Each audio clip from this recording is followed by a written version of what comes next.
श्रीमद् भागवत गीता महाभारत के भीष्म पर्व का अंश है, जिसमें भगवान श्री कृष्ण और अर्जुन के बीच का संवाद है। यह 18 अध्यायों और 700 श्लोकों का अद्भुत संग्रह है। पहला अध्याय, अर्जुन विषाद योग। विषय, कुरुक्षेत्र के युद्ध क्षेत्र में अर्जुन का मोह और दुख। अर्जुन अपने ही सगे संबंधियों को शत्रु पक्ष में देखकर भ्रमित हो जाते हैं और युद्ध न करने का निर्णय लेते हैं। वे धनुष त्याग कर रथ के पिछले भाग में बैठ जाते हैं। दूसरा अध्याय, सांख्य योग। विषय, आत्मा का ज्ञान और कर्मयोग। श्री कृष्ण अर्जुन को समझाते हैं कि आत्मा अमर है, उसे न शस्त्र काट सकते हैं, न अग्नि जला सकती है। वे अर्जुन को क्षत्रिय धर्म का पालन करने और फल की चिंता किए बिना कर्म करने का उपदेश देते हैं। तीसरा अध्याय, कर्मयोग। विषय, निष्काम कर्म की महत्ता। भगवान बताते हैं कि कर्म से कोई बच नहीं सकता। मनुष्य को स्वार्थ त्याग कर अपने कर्तव्यों का पालन करना चाहिए। समाज के कल्याण के लिए कर्म करना ही श्रेष्ठ है। चौथा अध्याय, ज्ञान कर्म संन्यास योग। विषय, ज्ञान और दिव्य कर्म। श्री कृष्ण बताते हैं कि वे धर्म की स्थापना के लिए हर युग में अवतार लेते हैं। वे कर्म, अकर्म और विकर्म के भेद को समझाते हैं और बताते हैं कि ज्ञान की अग्नि सभी पापों को जला देती है। अध्याय 5, कर्म संन्यास योग। विषय, संन्यास और कर्म योग में समानता। बाहरी त्याग से कहीं श्रेष्ठ मन का त्याग है। जो व्यक्ति फल की इच्छा छोड़ देता है, वह संसार में रहते हुए भी कमल के पत्ते की तरह निर्लिप्त रहता है। 6वां अध्याय, आत्म संयम योग। विषय, मन का नियंत्रण और योग। इस अध्याय में मन को बस में करने और ध्यान लगाने की विधि बताई गई है। भगवान कहते हैं कि जिसका मन बस में नहीं है, वह उसका सबसे बड़ा शत्रु है। 7वां अध्याय, ज्ञान विज्ञान योग। विषय, ईश्वर का स्वरूप। श्री कृष्ण अपनी परा और अपरा प्रकृति के बारे में बताते हैं। वे कहते हैं कि जो भक्त अन्य भाव से उनकी शरण में आते हैं, वे ही माया को पार कर पाते हैं। 8वां अध्याय, अक्षर ब्रह्म योग। विषय, मृत्यु और मोक्ष। अंत समय में मनुष्य जिसका स्मरण करता है, वही गति उसे प्राप्त होती है। इसलिए निरंतर ईश्वर का स्मरण करते हुए कर्म करना चाहिए। 9वां अध्याय, राज विद्याराज गुण योग। विषय, परम गोपनीय ज्ञान। भगवान बताते हैं कि यह जगत उनके द्वारा ही व्याप्त है। वे कहते हैं, पत्रम पुष्पम फलम तोयम, अर्थात जो प्रेम से मुझे एक पत्ता, फूल या फल भी अर्पित करता है, मैं उसे स्वीकार करता हूँ। 10वां अध्याय, विभूति योग। विषय, भगवान की अनंत ऐश्वर्य शक्ति। अर्जुन भगवान के विस्तार को जानना चाहते हैं। श्री कृष्ण बताते हैं कि श्रेष्ठ वस्तुओं में वे ही मुख्य है, जैसे पांडवों में अर्जुन, शस्त्रधारियों में राम और नदियों में गंगा। 11वां अध्याय, विश्वरूप दर्शन योग। विषय, विराट रूप का दर्शन। अर्जुन की प्रार्थना पर भगवान अपना दिव्य विश्व रूप दिखाते हैं जिसमें पूरा ब्रह्मांड समाया हुआ है। अर्जुन भयभीत होकर उनसे पुनः सौम्य रूप धारण करने की विनती करते हैं। 12वां अध्याय भक्ति योग। विषय भक्ति का मार्ग। साकार और निराकार भक्ति में से भगवान साकार भक्ति को सरल बताते हैं। वे उन गुणों का वर्णन करते हैं जो एक भक्त को उनके अत्यंत प्रिय बनाते हैं। 13वां अध्याय क्षेत्र विभाग योग। विषय शरीर और आत्मा का भेद। शरीर क्षेत्र है और आत्मा क्षेत्रज्ञ जानने वाला। पुरुष और प्रकृति के अंतर को समझना ही वास्तविक ज्ञान है। पुरुषोत्तम योग। 15वां अध्याय। विषय संसार रूपी वृक्ष और ईश्वर। संसार को एक उल्टे अश्वत्थ पीपल के वृक्ष के समान बताया गया है। भगवान को पुरुषोत्तम कहा गया है क्योंकि वे क्षर और अक्षर दोनों से परे हैं।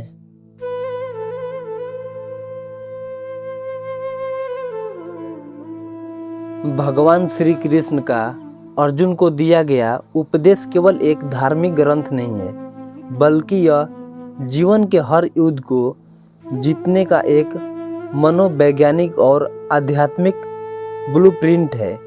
आज के समय में जब हम तनाव, असफलता और अनिश्चितता से घिरे होते हैं, तब कृष्ण मोटिवेशन हमें अंधकार से प्रकाश की ओर ले जाता है। कुरुक्षेत्र से जीवन के रण तक श्री कृष्ण का संदेश। पहला, कर्म पर अधिकार, फल पर नहीं। श्री कृष्ण कहते हैं, हमारा सबसे बड़ा तनाव यह है कि हम भविष्य में जीने लगते हैं। हम परिणाम के बारे में इतना सोचते हैं कि वर्तमान का कर्म बिगड़ जाता है। कृष्ण सिखाते हैं कि परिणाम तुम्हारे हाथ में नहीं है, लेकिन प्रयास तुम्हारे हाथ में है। यदि तुम पूरी एकाग्रता से वर्तमान में काम करोगे तो श्रेष्ठ परिणाम अपने आप तुम्हारा अनुसरण करेगा। परिणाम की चिंता करना ऊर्जा की बर्बादी है। मन को मित्र बनाओ, शत्रु नहीं। अर्जुन ने कहा था कि मन को बस में करना हवा को रोकने जैसा कठिन है। तब कृष्ण ने कहा, आपका मन ही आपका सबसे अच्छा मित्र है और वही आपका सबसे बड़ा शत्रु भी। यदि आप इसे नियंत्रित नहीं करते तो यह आपको गलत दिशा में ले जाएगा, लेकिन निरंतर अभ्यास और अनुशासन से इसे बस में किया जा सकता है। जिस व्यक्ति ने अपने मन को जीत लिया, उसके लिए सफलता केवल समय की बात है। तीसरा, स्वयं की पहचान और आत्मविश्वास। कृष्ण हमें सिखाते हैं कि हम शरीर नहीं बल्कि आत्मा है, अर्थात आत्मा अमर है। इसका अर्थ यह है कि हमारे भीतर की शक्ति असीमित है। हम अक्सर दूसरों की राय या छोटी छोटी हार से टूट जाते हैं।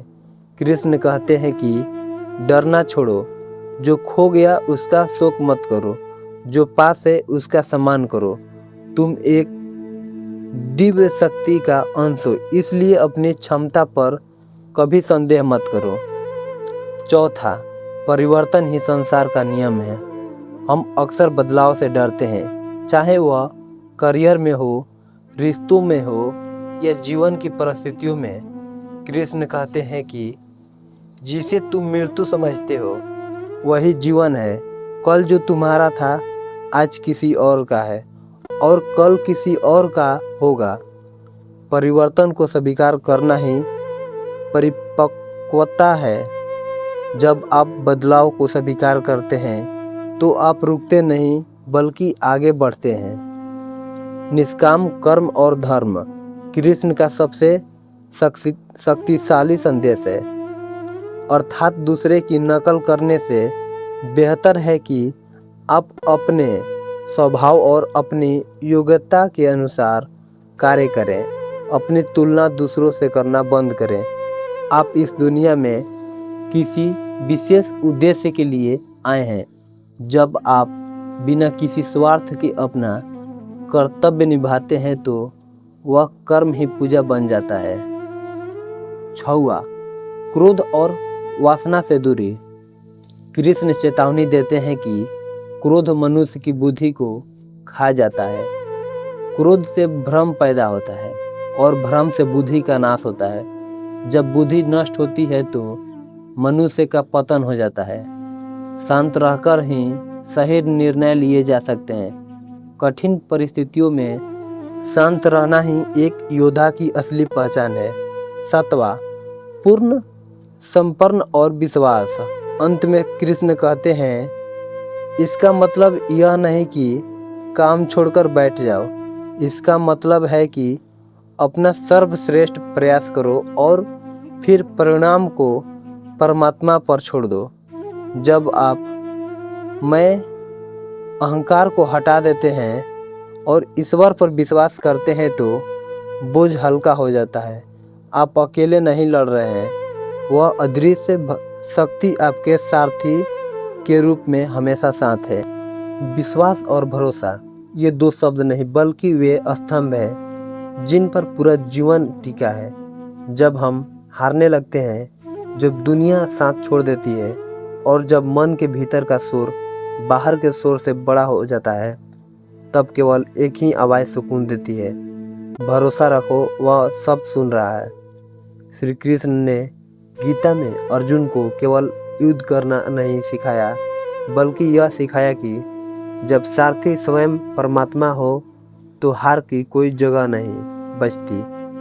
यहाँ श्री कृष्ण के वे विचार हैं जो आपके डगमगाते भरोसे को फिर से अडिग कर देंगे। भगवान कृष्ण कहते हैं कि मैं हर जीव के हृदय में वास करता हूँ। ईश्वर को पुकारने के लिए ऊंचे स्वर की आवश्यकता नहीं है। जब आप भीतर से टूट रहे हैं और आपकी आंखों से गिरा एक आंसू भी किसी को नहीं दिखता, तब भी वह ईश्वर उसे देख रहा होता है। आपकी वह प्रार्थना जो जुबान तक नहीं आ पाई, वह भी उसके पास पहुंच चुकी है। वह अंतर्यामी है। वह आपके कहे बिना आपकी हर पीड़ा जानता है।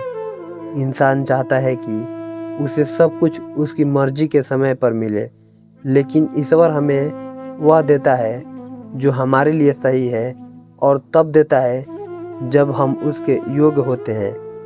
श्री कृष्ण सिखाते हैं कि प्रकृति का अपना एक समय होता है। बीज बोते ही फल नहीं आता, उसके लिए ऋतु का इंतजार करना पड़ता है। उसी तरह आपकी प्रार्थनाओं का उत्तर मिलने में देरी हो सकती है, लेकिन वह नकार नहीं है, वह केवल सही समय का इंतजार है। भरोसा रखें, उसका टाइमिंग हमेशा परफेक्ट होता है। परीक्षा उसी की होती है जो सामर्थ्य रखता है। जब जीवन में संघर्ष बढ़ जाए तो समझ ले कि ईश्वर आपको किसी बड़े उद्देश्य के लिए तैयार कर रहा है। सोना आग में तपकर ही कुंदन बनता है। अर्जुन को भी युद्ध के मैदान में खड़ा किया गया ताकि वह अपनी कमजोरी से लड़कर गांडीवधारी बन सके।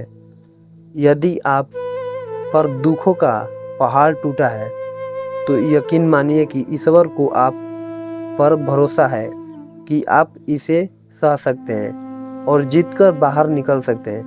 वह कभी आपकी क्षमता से अधिक बोझ आप पर नहीं डालता। कर्म करो, फल की चिंता मुझ पर छोड़ दो। भरोसे का अर्थ हाथ पर हाथ रखकर बैठना नहीं है। सच्चा भरोसा वह है जब आप अपना 100% कार्य करते हैं और परिणाम की चिंता ईश्वर को सौंप देते हैं।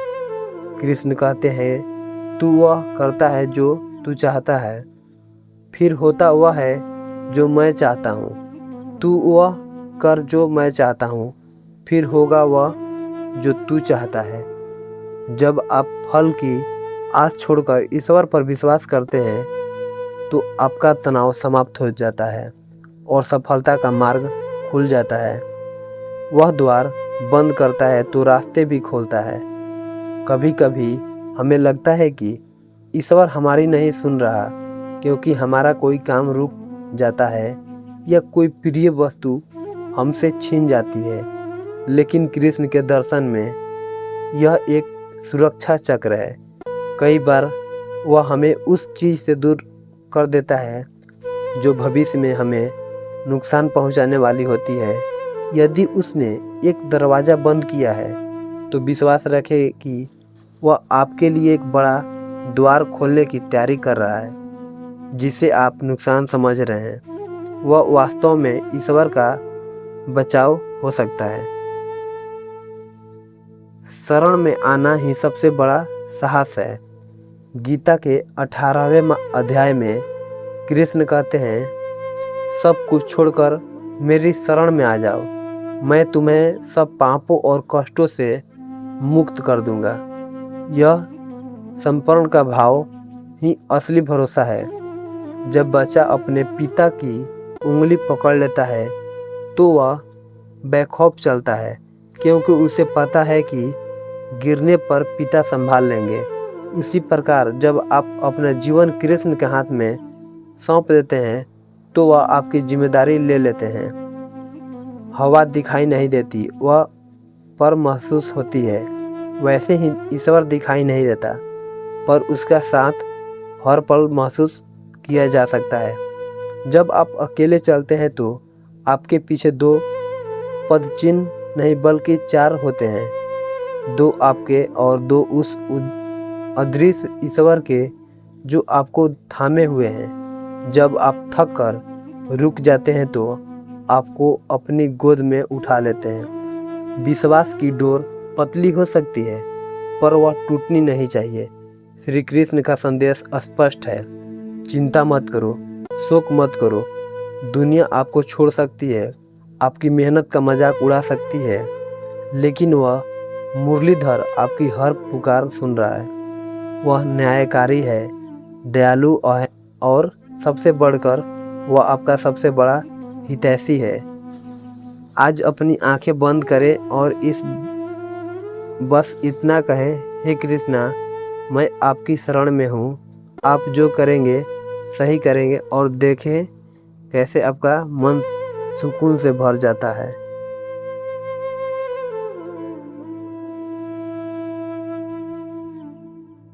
श्रीमद् भागवत गीता का ज्ञान केवल अर्जुन के लिए नहीं बल्कि हर उस व्यक्ति के लिए है जिसका मन अशांत है, जो दुविधा में है या जो जीवन की चुनौतियों से थका हुआ महसूस कर रहा है। जब मन परेशान हो तो कृष्ण के ये उपदेश किसी संजीवनी से कम नहीं है। पहला, मन को बस में करना। श्री कृष्ण कहते हैं कि मन स्वभाव से चंचल है, यह हवा की तरह इधर उधर भागता है। अर्जुन ने भी पूछा था कि हे कृष्णा, यह मन बड़ा जिद्दी है, इसे कैसे रोकूं? तब प्रभु ने समाधान दिया, अभ्यास और वैराग्य। परेशान मन का कारण अक्सर भविष्य की चिंता या अतीत का पछतावा होता है। अभ्यास का अर्थ है बार बार मन को खींचकर वर्तमान में लाना। वैराग्य का अर्थ है उन चीज़ों से मोह छोड़ना जो हमारे नियंत्रण में नहीं है। यदि आप बार बार अभ्यास करेंगे तो अशांत मन भी धीरे धीरे स्थिर होने लगेगा। दूसरा, कर्म पर अधिकार, फल पर नहीं। हमारी व्याकुलता का सबसे बड़ा कारण अपेक्षा है। हम काम शुरू करने से पहले ही उसके परिणाम के बारे में सोचने लगते हैं। कृष्ण कहते हैं, आपका अधिकार केवल कर्म करने पर है, उसके फल पर नहीं। जब आप फल की चिंता छोड़ देते हैं तो असफलता का डर खत्म हो जाता है और सफलता का अहंकार भी नहीं रहता। मन तभी शांत होगा जब आप अपना सर्वश्रेष्ठ प्रदर्शन करेंगे और परिणाम को ईश्वर पर छोड़ देंगे। तीसरा, वर्तमान में जीना, समय का चक्र। परेशान मन अक्सर क्यों और कैसे के जाल में फंसा रहता है। मेरे साथ ही ऐसा क्यों हुआ, या आगे क्या होगा। कृष्ण सिखाते हैं कि जो हुआ वह अच्छा हुआ, जो हो रहा है वह अच्छा हो रहा है, और जो होगा वह भी अच्छा ही होगा। परिवर्तन संसार का नियम है। आज जो दुख है वह कल सुख में बदलेगा। समय के इस चक्र को स्वीकार कर लेना ही शांति का मार्ग है। आत्मसंयम और स्थित प्रज्ञा। श्री कृष्ण स्थित प्रज्ञ व्यक्ति के बारे में बताते हैं। वह व्यक्ति जो न तो सुख में बहुत फूलता है और न ही दुख में टूटता है। मन की परेशानी तब बढ़ती है जब हम बाहरी स्थितियों, निंदा और प्रशंसा के गुलाम बन जाते हैं। कृष्ण कहते हैं, स्वयं का उद्धार स्वयं करो। अपने भीतर एक ऐसा केंद्र विकसित करो जो बाहरी तूफानों से अप्रभावित हो। 5वां, क्रोध और इच्छाओं का त्याग। अशांति की जड़ इच्छा और क्रोध में है। जब हमारी कोई इच्छा पूरी नहीं होती तो क्रोध जन्म लेता है। क्रोध से समोह पैदा होता है और भ्रम से बुद्धि का नाश होता है। बुद्धि नष्ट होने पर मनुष्य का पतन निश्चित है। इसलिए यदि मन अशांत है तो अपनी इच्छाओं की सूची छोटी करें। संतोष ही सबसे बड़ा धन है। गीता के अंत में कृष्ण कहते हैं, जब सब रास्ते बंद दिखने लगे, जब बोझ बहुत भारी लगने लगे, तो सब कुछ ईश्वर को सौंप दे। यह कायरता नहीं, जब सब रास्ते बंद दिखने लगे, बल्कि सर्वोच्च साहस है। यह विश्वास कि मेरा सारथी कृष्ण है, मन के सारे डर को खत्म कर देता है। जैसे युद्ध के मैदान में अर्जुन निश्चिंत हो गए थे, वैसे ही आप भी अपने जीवन के युद्ध में ईश्वर को अपना सारथी बना लें। मन की परेशानी केवल एक संकेत है कि आप स्वयं से दूर हो गए हैं। श्री कृष्ण का ज्ञान हमें वापस अपने से जोड़ता है। याद रखें, आप यह शरीर नहीं बल्कि एक दिव्य आत्मा है। शास्त्र इसे काट नहीं सकते, अग्नि इसे जला नहीं सकती। जब आप अपनी दिव्यता को पहचान लेते हैं तो दुनिया की कोई भी परेशानी आपको विचलित नहीं कर सकती।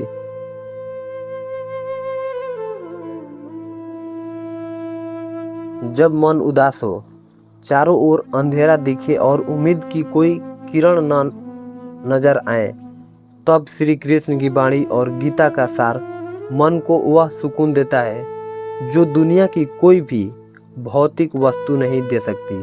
उदासी अक्सर तब आती है जब हम अपनी इच्छाओं के टूटने, अपनों के व्यवहार या भविष्य की अनिश्चितता से थक जाते हैं। जो हुआ वह अच्छा हुआ। उदासी का सबसे बड़ा कारण है बीती हुई बातों का पछतावा। हम अक्सर सोचते हैं, अगर ऐसा ना होता तो क्या होता। कृष्ण कहते हैं कि जो कुछ भी तुम्हारे साथ घटित हुआ उसके पीछे एक गहरा कारण था। जो हुआ वह अच्छा था, जो हो रहा है वह भी अच्छा है, और जो होगा वह निश्चित ही श्रेष्ठ होगा। जब आप जीवन की घटनाओं की ईश्वर की इच्छा मानकर स्वीकार कर लेते हैं तो मन का बोझ आधा हो जाता है। उदास मन अक्सर खोने के डर या दुख में डूबा रहता है। कृष्ण पूछते हैं, तुमने क्या पैदा किया था जो नाश हो गया? तुम नंगे हाथ आए थे और खाली हाथ ही जाओगे। जो आज तुम्हारा है कल किसी और का था और परसों किसी और का होगा। परिवर्तन ही संसार का नियम है। जिस तुम अपनी मृत्यु समझ रहे हो वही तो जीवन की शुरुआत है। जब हम यह समझ लेते हैं कि यहाँ कुछ भी अस्थायी नहीं है तो खोने का दुख धीरे धीरे समाप्त होने लगता है। अपेक्षा ही दुख की जननी है। हम दूसरों से प्रेम, सम्मान और सहायता की उम्मीद करते हैं, और जब वही नहीं मिलती तो मन उदास हो जाता है। कृष्ण सिखाते हैं कि तुम्हारा अधिकार केवल कर्म पर है, फल या दूसरों के व्यवहार पर नहीं। यदि आप निष्काम भाव से बिना किसी उम्मीद के कर्म रखते हैं तो कोई भी आपको दुखी नहीं कर सकता। अपनी खुशी की चाबी दूसरों के हाथों में मत दीजिए। अपनी खुशी का स्रोत अपने भीतर तलाशिए। समय का चक्र यह भी बीत जाएगा। जब अर्जुन युद्ध के मैदान में अवसाद से घिर गए थे, तब कृष्ण ने उन्हें याद दिलाया कि समय कभी एक जैसा नहीं रहता। जैसे दिन के बाद रात आती है, वैसे ही दुख के बाद सुख का आना निश्चित है। यदि आज आप उदास हैं तो यह इस बात का प्रमाण है कि जल्द ही आपके जीवन में खुशियों का सवेरा होने वाला है। धैर्य रखें, क्योंकि समय का पहिया रुकता नहीं है। यह समय भी बीत जाएगा। यह विचार ही मन को असीम शांति देता है। उदासी में हम खुद को हारा हुआ और कमज़ोर मानने लगते हैं। कृष्ण कहते हैं, हे अर्जुन, तुम नपुंसकता को प्राप्त मत हो। यह तुम्हें शोभा नहीं देती। आप उस ईश्वर का अंश हैं जो अनंत शक्ति का स्रोत है। आत्मा को न शस्त्र काट सकते हैं, न अग्नि जला सकती है। जब आप अपनी आंतरिक दिव्यता को पहचान लेते हैं तो संसार की छोटी मोटी परेशानियां आपको विचलित नहीं कर पाती। अपनी शक्ति को पहचाने, आप अपनी परिस्थितियों से कहीं अधिक बड़े हैं। सारथी बदलो, मार्ग बदल जाएगा। अक्सर हम अपने अहंकार को अपना सारथी बना लेते हैं और भटक जाते हैं। जब मन थक जाए तो कृष्ण को अपना सारथी बना ले। अपनी सारी चिंताएं, सारे दुख और सारे निर्णय उनके चरणों में छोड़ दें। जब आप कहते हैं, हे माधव, अब जो होगा आपकी मर्जी से होगा, तब आपके मन से निर्णय लेके तनाव खत्म हो जाता है। शरण गति में ही सबसे बड़ा सुकून है। क्रोध और चिंता का त्याग चिंता के समान है। कृष्ण समझाते हैं कि जो चीज़ें आपके बस में नहीं है, उनके बारे में सोचकर आप केवल अपनी ऊर्जा नष्ट कर रहे हैं। वर्तमान क्षण में जिए। आज का काम पूरी तन्मयता से करना ही सच्ची पूजा है। जब आप खुद को किसी सार्थक कार्य में व्यस्त कर लेते हैं तो उदासी के लिए मन में कोई जगह नहीं बचती। सत्य की जीत निश्चित है। यदि आप सही रास्ते पर हैं और फिर भी परेशानियां आ रही है तो घबराएं नहीं। कृष्ण का जीवन ही संघर्षों की कहानी है। जेल में जन्म, अपनों का विरोध और युद्ध, लेकिन उन्होंने कभी मुस्कान नहीं छोड़ी। वे सिखाते हैं कि कठिनाइयाँ केवल आपको मजबूत बनाने के लिए आती है। अंत में जीत धर्म और सत्य की ही होती है। उदास मन को सुकून देने वाली सबसे बड़ी बात यह है कि तुम अकेले नहीं हो। श्री कृष्ण हर पल आपके साथ हैं, आपके भीतर आत्मा के रूप में और बाहर मार्गदर्शक के रूप में। बस अपनी आंखें बंद करें, लंबी सांसें लें और उनके इस आश्वासन को महसूस करें।